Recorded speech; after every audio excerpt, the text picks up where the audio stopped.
Arkadaşlar bugün sizlerle etraf muhiti yani bu etraf vlog çekeceğiz. Özden annem gibi etrafa bakın. Çok güzel bir etraftır ve arkadaşlar sizlerle kuşların demek olarken hamısı yetişmiş. Bazıları yeyilir, bazıları yeyilmir. Yani bazıları mahmavlı olur da. Hazır olun arkadaşlar. Videom bir yapıyor. Haydi arkadaşlar. Bir dakika. Arkadaşlar sesi eşitiyor musunuz? Part ses geliyor. Bir dakika. İndi kesti arkadaşlar. Bu arada bizim tutamız yetmiş ama bazı yerlerde bir tane pişik var idi. Pişik ilan tutmuşlar arkadaşlar. İlan da yok. Ya ilanı öyle değil.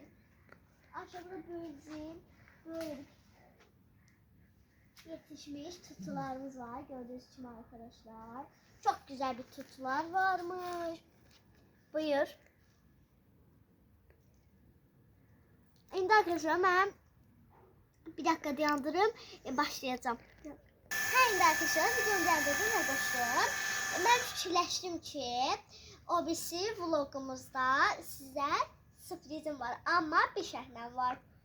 Abone olursanız size bir tane sürprizim var. Şu anda kime kışkırt belediğimizi yazın. Nurgülən, Günelən, yani bibimən. Neneme için korkmaz. Hepsi ya Nurgül'e ya daima ya da Cüneyla. Arkadaşlar bunu yoruma yazın. Abone olun ki sürpriz size hazırlasın. Sürpriz kışkırtma değil. Yani değilim ki o birisi vlogda sürpriz olacak. O birisi vlogda ise kışkırtma olacak. Bildiğiniz de yani ki arkadaşlar demələr ki ben bu kadar. Yani etrafı gösterdim, elədim size. Tut yedi elədik. İndi onun için kanalımıza abone olup like atıp yorum yazmayı unutmayın.